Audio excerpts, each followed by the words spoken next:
অনেক দিন আগে এক শান্ত ছোট গ্রামে থাকত এক গরিব ছেলে। তার নাম ছিল রহমান। রহমান খুব সৎ আর পরিশ্রমী ছিল।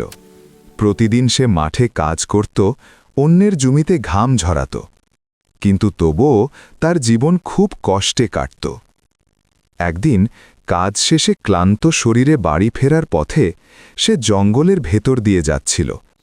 হঠাৎ তার চোখে পড়ল মাটির নিচে অর্ধেক চাপা একটা অদ্ভুত আয়না। রহমান কৌতূহলী হয়ে আয়নাটা তুলে নিল। ঠিক তখনই আয়নাটা ঝলমল করে উঠল। একটা অদ্ভুত কণ্ঠ ভেসে এলো, আমি জাদুর আয়না, আমি তোমার ভবিষ্যৎ দেখাতে পারি। রহমান একটু ভয় পেলেও জিজ্ঞেস করল, আমার ভবিষ্যৎ কেমন? আয়নার ভেতরে হঠাৎ দৃশ্য দেখা গেল। সে আর গরিব নেই, সে ধনী, বড় বাড়ি, সুন্দর জীবন। রহমানের চোখে আনন্দ ঝিলিক দিল। আয়না আবার বলল, মনে রেখো, লোভ করলে সব হারাবে। রহমান সে কথাটা শুনলেও তেমন গুরুত্ব দিল না।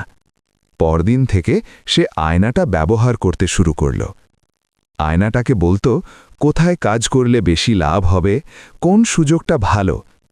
ধীরে ধীরে রহমানের জীবন বদলাতে লাগল। সে ভালো পোশাক পরতে শুরু করল, নতুন বাড়ি বানাল, গ্রামের মানুষ তাকে সম্মান করতে লাগল। কিন্তু সময়ের সাথে সাথে তার মনও বদলাতে শুরু করল। সে আর আগের মতো সন্তুষ্ট থাকল না। সে ভাবতে লাগল, আরও টাকা চাই, আরও বড় হতে হবে, সবাইকে ছাড়িয়ে যেতে হবে। একদিন সে আয়নার সামনে দাঁড়িয়ে বলল, আমি সবচেয়ে ধনী হতে চাই, সবাই আমার নিচে থাকবে। হঠাৎ আয়নাটা চুপ হয়ে গেল। তারপর ধীরে ধীরে কালো হয়ে উঠল।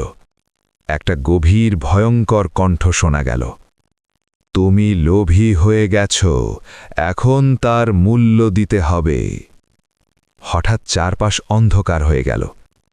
পরদিন সকালে রহমান ঘুম থেকে উঠে অবাক হয়ে গেল। তার বড় বাড়ি নেই, তার টাকা নেই, সবকিছু হারিয়ে গেছে। সে আবার আগের মতো গরিব হয়ে গেছে। রহমান ভেঙে পড়ল।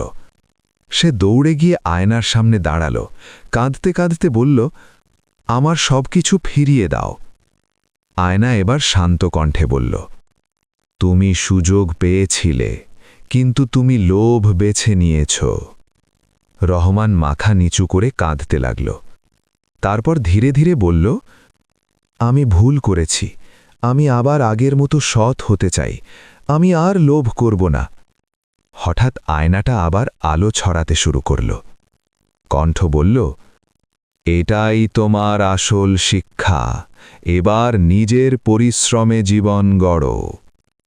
এরপর থেকে রহমান আবার মাঠে কাজ শুরু করল। কিন্তু এবার তার মনে ছিল কোনো লোভ, ছিল শুধু শান্তি আর সন্তুষ্টি। ধীরে ধীরে সে আবার সফল হল, কিন্তু এবার নিজের পরিশ্রমে। তার জীবনে ফিরল সুখ, আর সবচেয়ে বড় কথা, তার মনে ফিরল শান্তি।